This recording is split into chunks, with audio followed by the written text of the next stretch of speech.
Bonjour et bonsoir, ça dépend où vous êtes, vous retrouvez le vice-versa, vous souhaite une agréable et excellente journée. Alors, comment vous allez? J'espère bien, moi de mon côté ça va. Aujourd'hui je me propose de venir vers vous. Comment le bouc émissaire peut prendre la succession de la famille narcissique, la fameuse meute d'hyènes.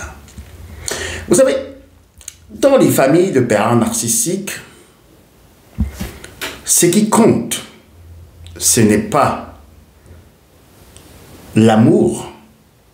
Ce qui compte, ce n'est pas l'intelligence. Ce qui compte, ce n'est pas la charité dans le sens profond du terme. Mais ce qui compte, c'est la malice. Ce qui compte, c'est la ruse. On va valoriser les éléments de la meute d'hyènes par rapport à leur capacité de jouer les fourbes, d'être rusés, d'être malins, d'être des conspirateurs. Oui, dans les meutes d'hyènes, on veut voir quel enfant a plus aiguisé ses crocs pour pouvoir aussi mordre et dévorer ses frères et sœurs. Et c'est pour cela justement que l'enfant roi sera à l'école de la perversion de sa maman. Elle va voir déjà comment sa maman zombifie, maltraite et castre son propre parent. Sa maman va lui montrer ce que veut dire traiter, maltraiter, humilier et déshumaniser un homme. Ah ouais. Alors, vous voyez les crocs de cette hyène, cette fille, cette grande sœur, vont s'aiguiser parce qu'elle va aussi mordre le papa devant la maman. Elle va humilier son propre géniteur, même devant ses frères et sœurs. Et pour montrer qu'elle va prendre les rênes, la succession de cette meute d'hyènes. Et toujours sous le regard de la maman, parce que, je vais juste prendre un exemple, j'aime être très pratique. Alors, nous parlons de la meute d'hyènes. Bienvenue au nouveau sur la chaîne du vice-versa. Le papa va peut-être proposer d'aller d'abord faire des achats et ensuite peut-être d'aller rendre visite à une tante. La grande sœur va s'opposer frontalement au papa. Elle va dire non, on va d'abord chez la tante et après on va faire des courses. Et la maman est à côté. Et le papa réplique, dit non, c'est moi qui commande ici. On va d'abord aller faire des courses et ensuite on va aller rendre visite à la tante. Et la maman maintenant qui vient à la rescousse, au secours de la fille, de cet enfant hyène, perverse, narcissique, maléfique, zombifique. Elle dit, non, Mathieu, on va d'abord aller rendre visite à la tante et ensuite on va aller faire les courses. Donc, vous voyez un peu les séquences, comment on va toujours humilier le papa et comment on va complètement le castrer et le museler. Et c'est comme ça que ça va continuer dans toutes les différentes séquences. La grande sœur va toujours montrer sa domination, d'abord envers le papa et ensuite aussi les frères et sœurs vont comprendre ce qui se passe et ils vont s'aligner.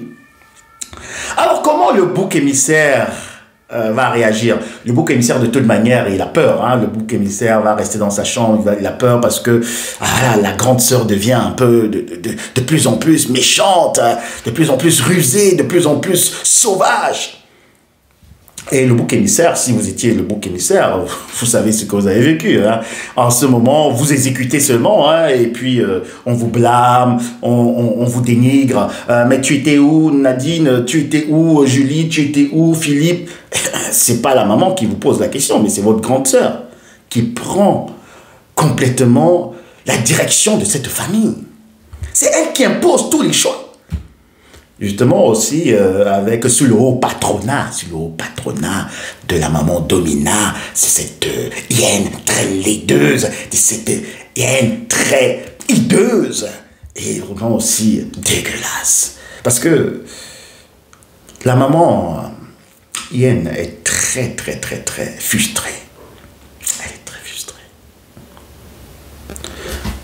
Elle va communiquer cette frustration à l'enfant roi. Et comment le bouc émissaire, donc, dans cette famille, dans cette constellation où il n'a pas de mot à dire, où il n'a pas de place, il ne sera pas considéré, comment il peut donc prendre la succession de cette famille, de cette meute hyène? Alors, le premier scénario, la grande sœur, je peux dire, va rater sa vie. Elle va rater sa vie. Elle va se marier, elle va divorcer. Elle va se remarier, elle va divorcer. Et elle n'aura pas assez de moyens financiers. Elle n'aura pas assez de moyens financiers. Et les moutons noirs vont remarquer cela, qu'elle a perdu en puissance. Elle n'a plus assez de force, assez à dire dans cette famille.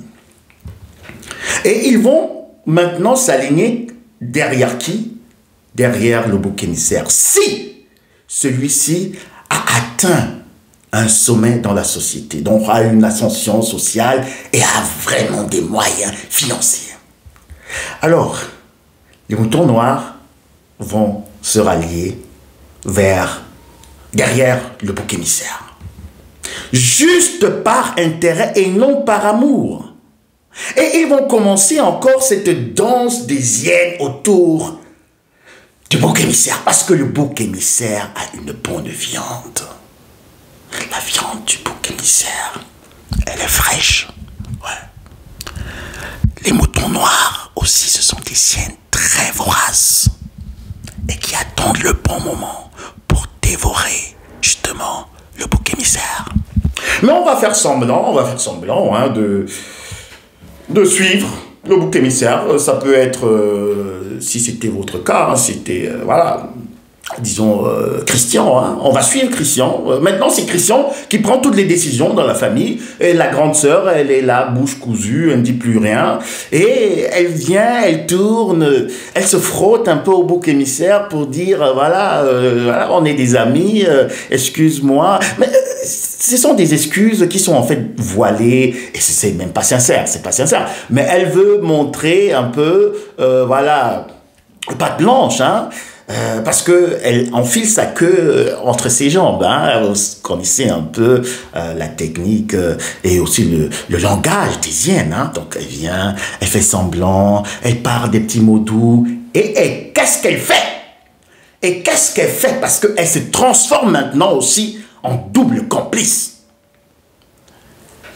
Elle vient chez le bouc émissaire et elle mal parle, médite de la maman hyène. Elle dit, mais Christian ou Christine, tu sais, notre maman, elle est méchante. Tu sais pas ce qu'elle m'a déjà fait faire. Tu sais pas ce que j'ai subi à côté d'elle. Mais vous me voyez comme ça? Vous pensez que j'étais aussi heureuse? Vous pensez qu'elle m'aimait? Non, elle me détestait. Elle nous déteste tous. Et le bouc émissaire qui est aussi parfois, voilà, qui croit en tout, hein. Voilà, il se dit, voilà, maintenant la grande sœur, elle sait que c'est moi qui dirige, c'est moi qui ai les moyens financiers, je peux aider les frères et sœurs et tout. Donc maintenant, elle est en train de faire amende honorable, elle est en train de se baisser. Donc il faudrait peut-être que j'écoute, hein, et que je lui donne aussi mon amour, que je l'ouvre mon cœur. Et le bouc émissaire commence aussi à mal parler de la maman. Il dit, oui, notre maman là, vraiment, elle est vraiment très dure, très sévère. J'ai déjà souffert, j'ai passé des nuits à pleurer, j'étais dans une dépression, mais tu sais, grande sœur, tout ce que j'ai réussi à avoir maintenant dans ma vie, je l'ai fait avec tellement de combats, parce que j'ai beaucoup souffert dans cette maison. Et c'est notre maman qui nous faisait souffrir. Alors après ça, la grande sœur repart chez la maman. Elle dit, ta fille là, Christine, elle se prend pour qui? Elle se prend pour qui? Parce qu'elle a eu un peu de moyens maintenant. Parce qu'elle peut aider Julien, elle peut aider les frères et sœurs. Elle se prend pour qui? Elle te manque de respect. Est-ce que tu sais ce qu'elle m'a dit sur toi? Est-ce que tu sais ce qu'elle m'a dit sur toi et ce qu'elle a dit sur papa?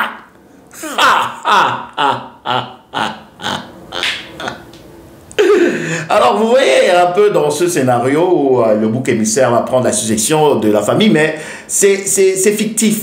C'est fictif. Ce n'est pas... Ce n'est pas... comment je veux dire? C'est pas sérieux, c'est pas juste en fait. C'est pas la vérité, c'est pas la réalité. C'est pas la réalité. La réalité, c'est que la maman perverse, narcissique, la maman hyène, a repris les rênes.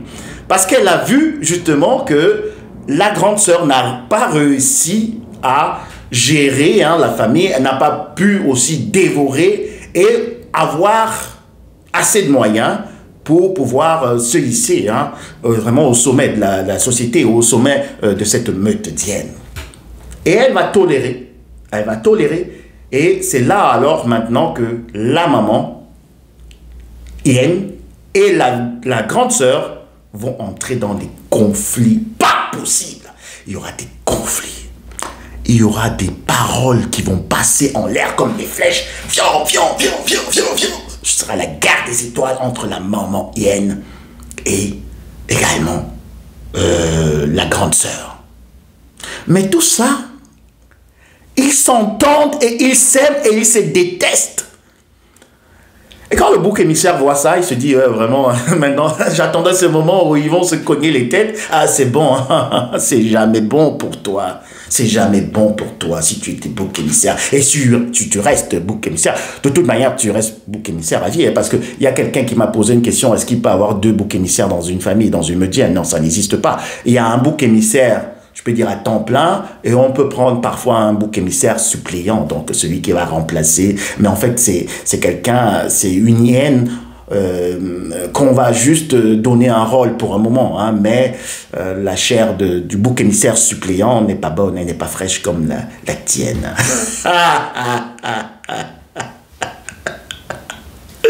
Alors maintenant, dans le deuxième scénario, la maman crève, la maman hyène. Parce que quand la maman hyène vieillit, elle devient laide, il y a des rides, elle devient encore plus aigrie, plus méchante, plus sauvage, plus agressive, plus frustrée. Et ça se voit sur son visage. Et elle crève comme ça. Elle pourrit, il s'asticot et tout. Et personne don't take care.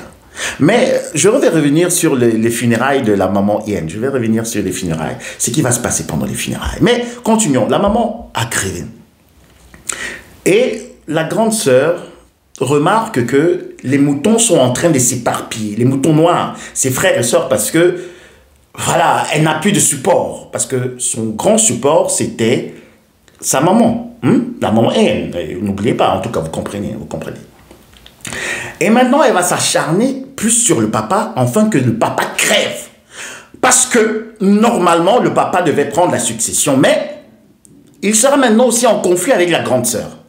Et elle va faire tout et tout pour déstabiliser mentalement, psychiquement, émotionnellement, spirituellement le papa, afin que celui-ci crève et qu'il retrouve justement la maman hyène dans l'au-delà, dans le pays justement des hyènes, les hyènes qui sont décédées. On retrouve l'au-delà dans un endroit vraiment pas bien, parce que là-bas, laissons. Cet endroit, c'est un endroit très macabre, où les esprits des hyènes sont torturés jour et nuit par certaines créatures très bizarres. Et elle veut justement que le papa, la grande sœur, elle veut que le papa retrouve sa maman. Et elle va arriver à ses moyens. Elle va traumatiser cet homme qui est déjà castré. Elle va complètement alors il n'a plus de... Voilà, je voulais prononcer un mot là. Il n'a plus de... Vous savez, les hommes, leur bourse, voilà. Il n'a plus de bourse, il n'a plus de sexe, quoi. Il est là comme ça, comme un zombie. Il est là. Mais fais ceci, fais cela. Mais... Elle va gronder, elle va chialer sur le papa. Et le papa va... Il va retrouver sa femme de l'autre côté, dans la vallée des zombies, des hyènes décédées, où il y a des carcasses, où ça pue la merde. Alors, maintenant, le bouc émissaire va être appâté par l'enfant roi. Il va dire, tu sais,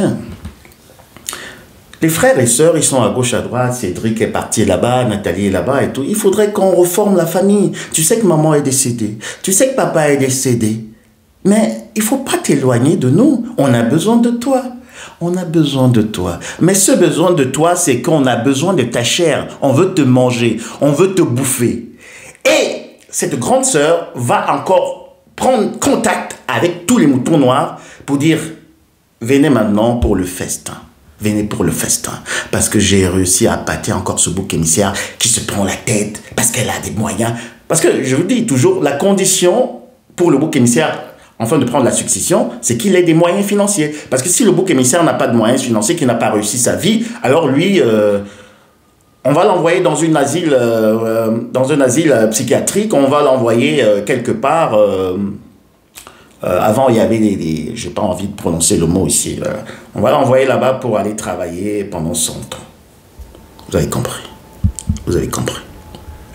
Donc, la condition pour le bouc émissaire de prendre la succession, c'est qu'il ait des moyens.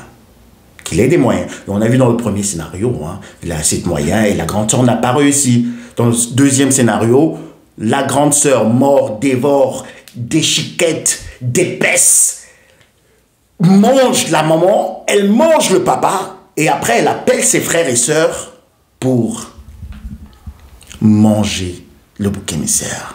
Et le bouc émissaire, on lui donne un faux trône, et il pense qu'il peut gérer la famille, mais seulement il est en train d'acheter l'amour. Il va acheter la compassion, il va acheter l'amitié des frères et sœurs. Il achète, il ne fait qu'acheter, parce que s'il n'a pas d'argent, il est fini. S'il n'a pas l'argent, il est jeté, il est vomi. Donc c'est seulement avec ses moyens financiers qu'il va justement essayer de se sentir bien et qu'il va pouvoir, entre guillemets, diriger cette famille. Parce qu'on va toujours prendre de ses conseils. On va venir lui demander, mais tu sais, le funérail de papa, on va faire comment? Maltide, on va faire comment? Parce qu'on sait que c'est lui qui a les moyens. C'est le bouc émissaire qui a les moyens.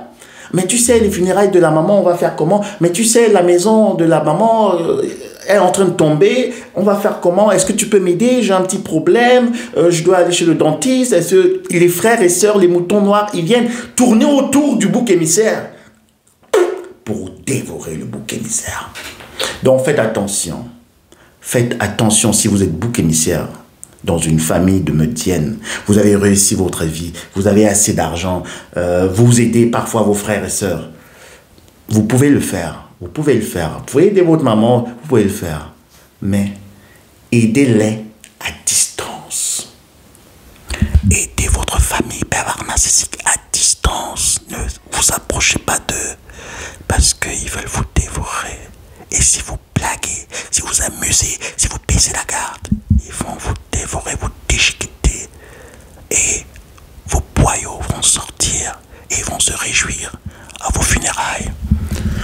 Alors, c'était tout pour aujourd'hui. Que vice versa vous souhaite encore une agréable et excellente journée. À très bientôt. Bisous. Bye.